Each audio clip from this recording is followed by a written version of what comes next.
여러분, 지금 국제 금은 시장이 흔들리는 이유를 연준 금리나 달러 강세만으로 설명하면 절반만 보는 겁니다. 최근 글로벌 기사와 데이터 흐름을 보면 시장을 움직이는 또 하나의 축이 분명히 있습니다. 바로 개인 투자자 집단의 집중 매수입니다. 그리고 그 중심에 전통적인 큰 손의 이미지와는 전혀 다른 얼굴이 등장했습니다. 시장에서는 이를 다소 자극적으로 부르죠. 중국의 아줌마 부대, 즉 중장년층 주부를 포함한 개인 투자자들이 금과 은을 공격적으로 사들이며 국제 금속 시장의 변동성을 키우고 있다는 분석입니다. 원래 금융시장에서 주부 투자자라는 표현은 낯설지 않습니다. 저금리 환경에서 자국 통화를 들고 있으면 손해라는 판단이 강해지면 가계 자금이 해외로 흘러갑니다. 과거에도 엔화 시장에서 와타나베 부인이라는 상징이 있었고 달러와 유로에서도 비슷한 은유가 쓰였습니다. 중요한 건 이 표현이 개인을 가리키는 것 같지만 실제로는 수많은 소액 자금이 한 방향으로 몰리면서 하나의 거대한 파도가 된다는 점입니다. 시장은 결국 수급으로 움직입니다. 그리고 수급은 때때로 기관보다 개인이 더 빠르게 만들기도 합니다. 그런데 이번 파도는 단순히 해외 고금리를 쫓아간 자금이 아닙니다. 오히려 불확실성을 피하려는 자금입니다. 중국 내에서 금이 더 이상 치장용만이 아니라 투자 수단으로 자리 잡고 있다는 신호가 곳곳에서 포착됩니다. 이 변화는 서서히 진행된 게 아니라 최근 들어 매우 가파르게 나타났습니다. 시장이 흔들릴 때 사람은 본능적으로 가장 단단해 보이는 것을 붙잡습니다. 중국 개인들이 그 대상으로 금을 선택했다는 건 늘 단지 유행이 아니라 심리와 구조가 바뀌고 있다는 의미입니다. 첫 번째로 눈여겨볼 대목은 시장에 새로 등장한 수요의 질입니다. 금은 전통적으로 중앙은행, 기관 투자자, 보석 수요가 시장의 큰 축을 이루어 왔습니다. 그런데 최근에는 투자용 실물금과 ETF 같은 금융상품 양쪽에서 개인 수요가 동시다발로 나타납니다. 이게 왜 중요하냐면 수요가 한쪽에만 몰리면 충격이 제한적이지만 실물과 금융이 동시에 불을 붙이면 가격의 탄성이 훨씬 커지기 때문입니다. 실물은 당장 공급이 늘기 어렵고 ETF 자금은 공포가 커질수록 금은 논리보다 심리로 움직입니다. 그리고 심리로 움직이는 시장은 짧은 시간에 과열도 가능하고 급락도 가능합니다. 변동성이 커질 수밖에 없습니다. 지금의 중국 개인 매수 흐름을 단순히 개미가 들어왔다 정도로 가볍게 보면 위험합니다. 저는 이 현상을 수요 구조가 바뀌는 초입으로 봅니다. 금을 장신구로 소비하던 시장에서 금을 투자로 축적하는 시장으로 성격이 변하면 가격은 이전과 다른 논리로 움직입니다. 장신구 수요는 가격이 오르면 줄고 가격이 내리면 늘어나는 성격이 있습니다. 반면 투자 수요는 가격이 오르면 오히려 더 붙는 경우가 많습니다. 왜냐하면 오르니까 사는 추세 추종 심리가 작동하기 때문입니다. 이 지점이 바로 변동성을 키우는 엔진입니다. 그렇다고 해서 지금 당장 무조건 금이 더 간다라고 단정할 수는 없습니다. 수요가 강할수록 그 반대편에는 항상 경고와 규제가 등장합니다. 시장이 지나치게 요동치면 금융당국은 레버리지와 증거금 같은 장치를 통해 속도를 줄이려 합니다. 그리고 글로벌 차원에서는 달러 강세 같은 변수와 맞물리며 가격이 출렁일 수 있습니다. 지금 우리가 해야 할 일은 감정이 아니라 구조를 읽는 것입니다. 누가 어떤 방식으로 왜 금을 사는가? 이 질문의 답을 찾으면 다음 움직임이 보입니다. 지금 중국발 금 매수 열풍을 심리로만 설명하면 가장 중요한 메커니즘을 놓치게 됩니다. 시장은 늘 현상이 아니라 경로로 움직입니다. 어떤 통로를 통해 돈이 들어오고 그 돈이 어떤 상품을 먼저 밀어올리며 가격이 오를 때 또 어떤 대체 수요가 발생하는지 바로 그 과정이 변동성을 만들어냅니다. 오늘은 그 경로를 세 가지로 정리해 보겠습니다. 실물 금 매수, 금 ETF, 자금 유입, 그리고 대체재로서 은으로의 이동입니다. 첫 번째 경로는 가장 직관적인 실물 금 매수입니다. 시장에서 실물 수요가 급증했다는 신호는 보통 금괴와 금화 판매량에서 드러납니다. 실물 수요가 무서운 이유는 간단합니다. 공급이 즉각적으로 대응하기 어렵습니다. 금은 채굴부터 정년, 유통까지 시간이 필요하고 특정 시점의 재고는 제한적입니다. 그래서 실물 매수는 가격이 오를수록 품귀 심리를 만들고 그 심리가 다시 추가 매수를 부추깁니다. 이 과정에서 시장은 거래량이 늘어나는데도 오히려 호가가 얇아지고 작은 뉴스에도 가격이 튀는 구간으로 들어갑니다. 다시 말해 실물 매수는 가격을 끌어올리는 동시에 가격을 예민하게 만드는 힘을 갖습니다. 여기서 주목해야 할 포인트가 있습니다. 중국 개인 투자자들의 실물 매수는 한 번에 큰 금괴를 사는 방식만이 아닙니다. 최근 눈에 띄는 것은 1g 단위의 미니금, 일종의 콩처럼 작은 금을 사기 위해 줄을 선다는 장면입니다. 이게 상징하는 바는 분명합니다. 첫째, 금이 대중화됐다는 것. 둘째, 분할 매수가 생활화됐다는 것. 셋째, 작은 단위의 구매가 누적되면서 결코 작은 수요가 아니라는 것. 시장은 거대한 기관 자금만으로 움직이지 않습니다. 오히려 수백만 명이 매일 1g씩 사는 시장은 어떤 기관보다 끈질긴 수급을 만들어냅니다. 그리고 이런 수급은 가격이 내려갈 때 오히려 더 강해질 수 있습니다. 싸졌으니 더 사자라는 소비 습관이 투자 습관으로 변하는 순간이기 때문입니다. 두 번째 경로는 금 ETF입니다. ETF 자금 유입이 커지는 구간은 보통 추스가 형성될 때입니다. 개인이 실물을 사는 것은 안전에 대한 욕구가 강할 때이고 ETF를 사는 것은 속도와 편의가 중요할 때입니다. 스마트폰으로 손쉽게 사고 팔 수 있고 소액으로도 접근 가능하며 무엇보다 가격 변동에 즉각 반응할 수 있습니다. 문제는 바로 이 즉각성입니다. ETF 자금은 한 방향으로 쏠리면 실물보다 훨씬 빠르게 시장을 밀어붙입니다.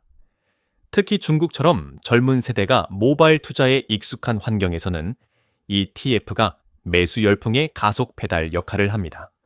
ETF 자금이 들어오면 시장은 두 겹으로 움직입니다. 하나는 ETF 자체의 가격 상승이고 다른 하나는 ETF 운용 구조상 기초자산에 대한 수요가 따라 붙는다는 점입니다. 이 구조가 계속 반복되면 시장은 가격 상승 화살표 자금, 유입 화살표, 추가 수요 화살표, 가격 상승이라는 순환고리에 들어갑니다. 이때 변동성은 커집니다.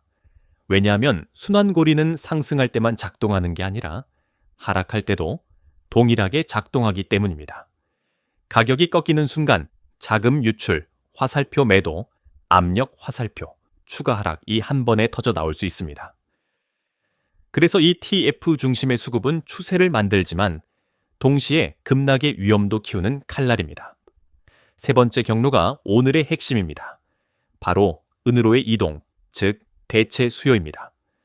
금값이 빠르게 오르면 어떤 일이 생기느냐? 시장은 두 부류로 나뉩니다. 그래도 금이 안전하다는 사람과 금은 너무 비싸졌다는 사람. 여기서 두 번째 그룹이 찾는 것이 은입니다. 은은 금보다 단위 가격이 낮고 금이 비싸면 은이라는 단순한 심리가 작동하기 쉽습니다. 게다가 은은 투자자 입장에서 레버리지처럼 움직이는 금으로 인식되기도 합니다. 금이 1 움직일 때 은이 2, 3 움직이는 구간이 과거에도 자주 있었기 때문입니다. 이 기대가 생기면 은 시장은 금보다 더 급격하게 달아오릅니다. 하지만 은은 금과 다릅니다. 은은 투자 수요뿐 아니라 산업 수요가 얽혀 있고 시장 규모가 상대적으로 자가 수급 충격에 더 민감합니다. 그래서 은으로 자금이 넘어가는 순간 변동성은 한 단계 더 커집니다. 쉽게 말해 금이 큰 바다라면 은은 파도가 더 높은 만입니다. 한 번 밀리면 멀리까지 밀리고 한 번 빠지면 더 깊게 빠집니다. 이 특성 때문에 금에서 은으로의 갈아타기는 단순한 종목 이동이 아니라 시장 변동성의 증폭 장치로 작동합니다. 정리해 보겠습니다. 지금 중국발 매수 흐름은 하나의 길이 아닙니다. 실물 매수로 바닥 수요를 만들고 ETF로 속도를 붙이며 금이 비싸질 때 은으로 이동하면서 진폭을 키웁니다. 이 세 가지가 동시에 작동하면 시장은 단단한 상승이 아니라 출렁이는 상승이 됩니다. 그래서 최근 금은 가격이 널뛰기처럼 보이는 것입니다. 방향성은 상승일 수 있지만 그 과정에서 흔들림은 커질 수밖에 없습니다. 그럼 여기서 가장 현실적인 질문이 남습니다. 이 흐름이 얼마나 지속될 것인가? 그리고 어디에서 꺾일 것인가?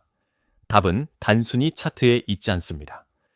다음 파트에서는 왜 중국 내부 요인이 이 수요를 자극했는지, 그리고 왜 미국 쪽에서 거품 경고가 나오며 규제 논리가 등장했는지, 즉 수요의 배경과 정책의 반작용을 함께 분석해 보겠습니다.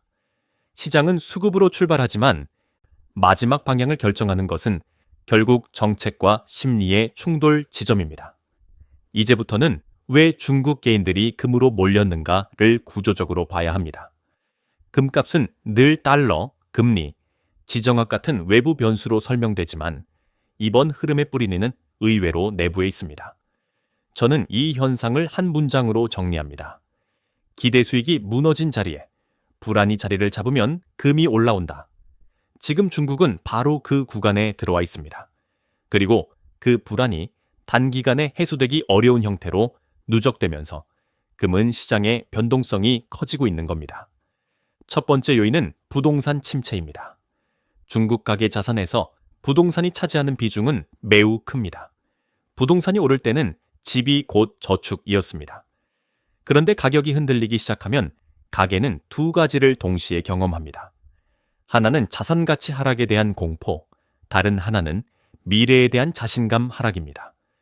부동산은 단순한 투자 대상이 아니라 생활의 기반입니다.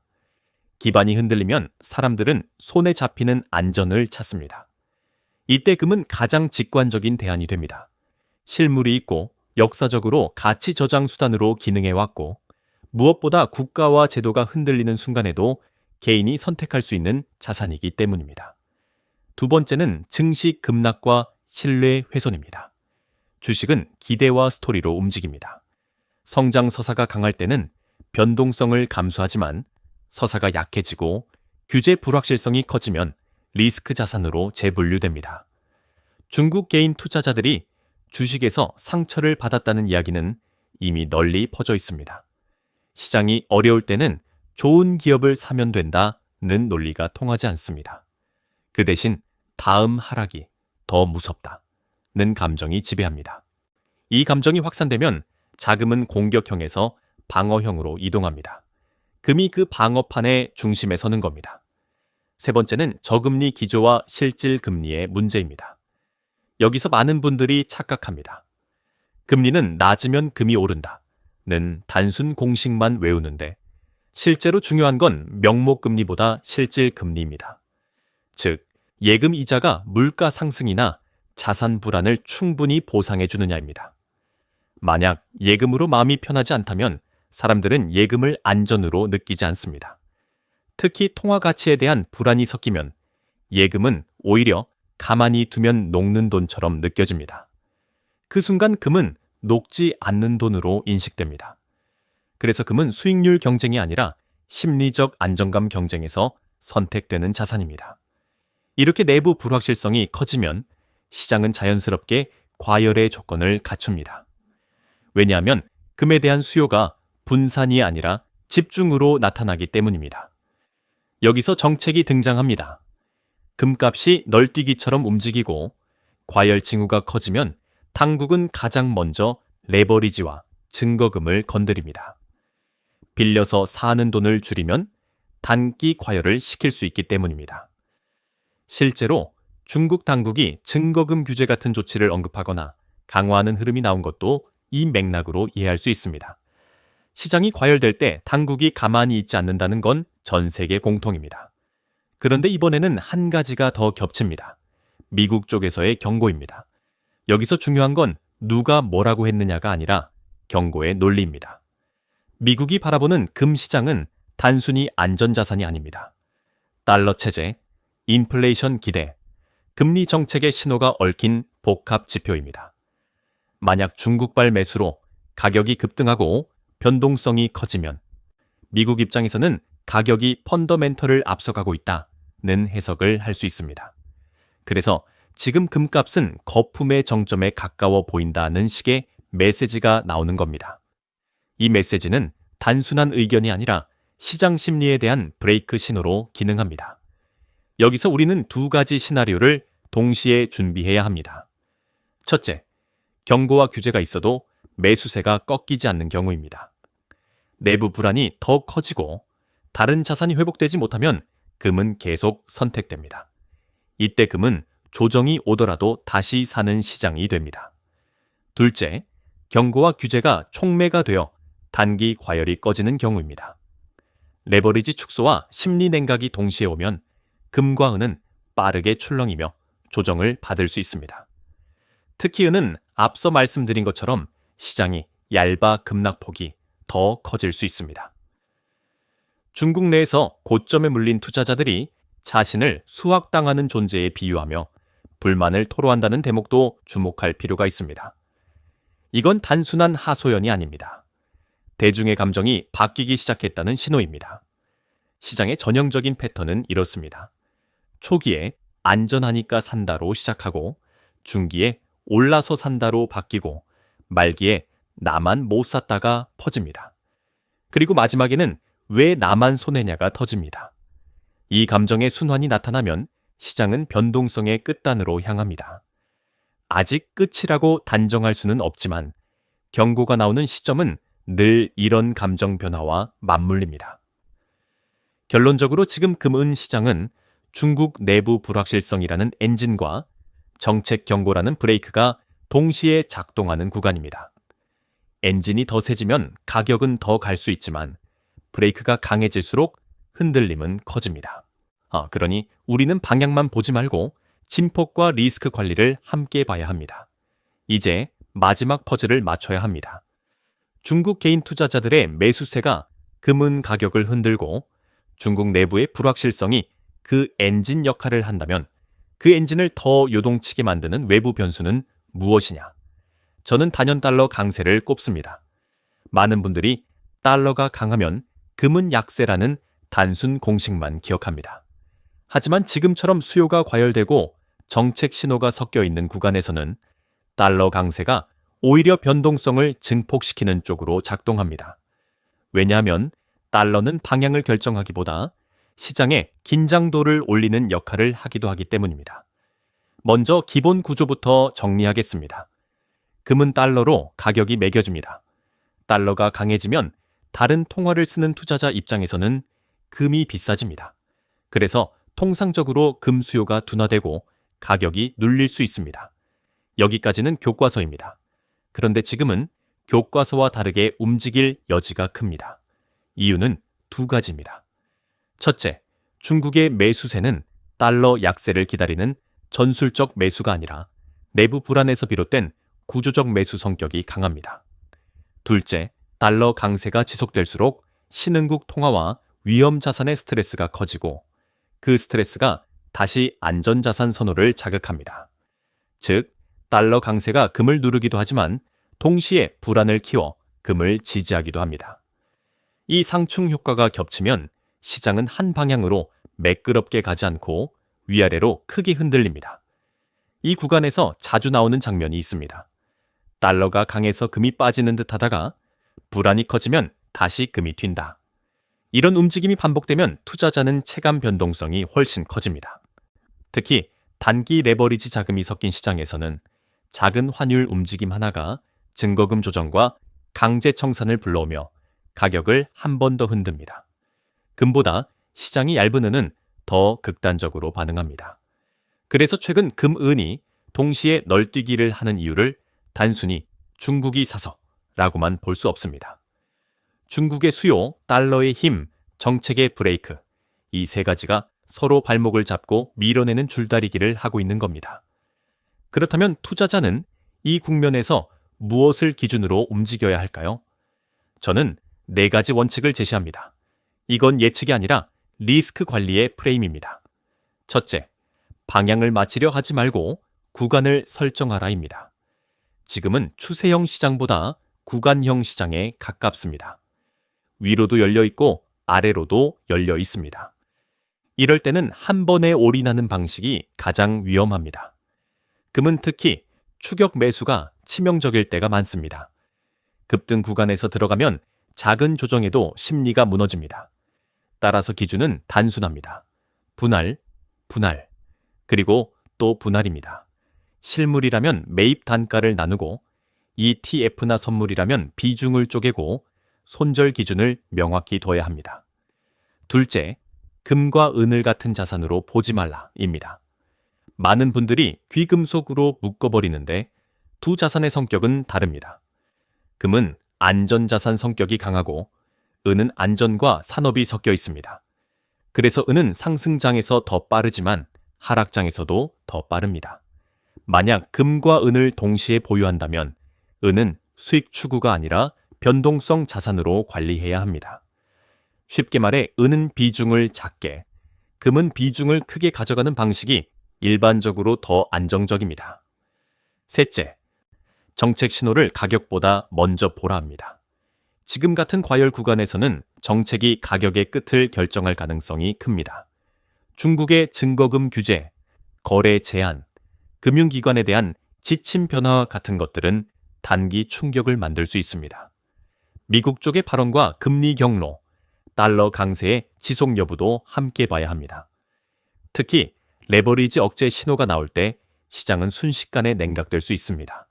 이는 펀더멘털 변화가 아니라 속도 조절이기 때문에 더 급격합니다.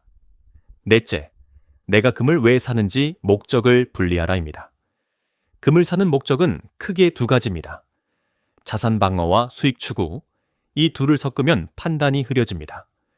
자산 방어 목적이면 단기 가격 등락에 휘둘릴 이유가 없습니다. 반대로 수익 목적이면 손절과 이익 실현 기준이 명확해야 합니다.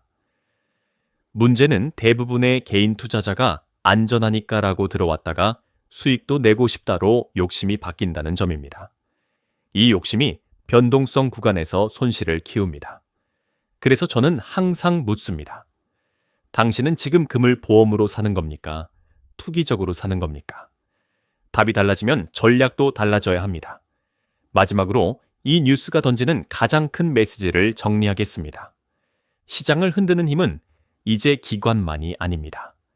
대중의 심리와 모바일 투자, 그리고 집단 매수가 금, 은 같은 전통 자산까지도 빠르게 움직입니다. 중국의 중장년층 아줌마 부대와 젊은 투자자들이 동시에 들어오면 그 수요는 단단해 보이지만 동시에 과열도 빠릅니다. 여기에 달러 강세가 겹치면 가격은 더 출렁입니다. 그리고 정책이 브레이크를 밟는 순간 변동성은 더 커질 수 있습니다. 결론은 간단합니다. 앞으로 한동안 금값은 조용히 우상향이 아니라 큰 폭의 등락을 동반한 흐름이 이어질 가능성이 높습니다. 따라서 지금 필요한 것은 예언이 아니라 원칙입니다. 분할 매수, 비중 관리, 정책 체크, 목적 분리. 이 네 가지를 지키는 사람이 이 시장에서 살아남습니다. 금은 언제나 사람들의 두려움과 욕심 사이에서 움직여 왔습니다. 지금도 마찬가지입니다. 여러분이 해야 할 일은 가격을 맞추는 게 아니라 그 두 감정에 휘둘리지 않는 설계를 만드는 것입니다.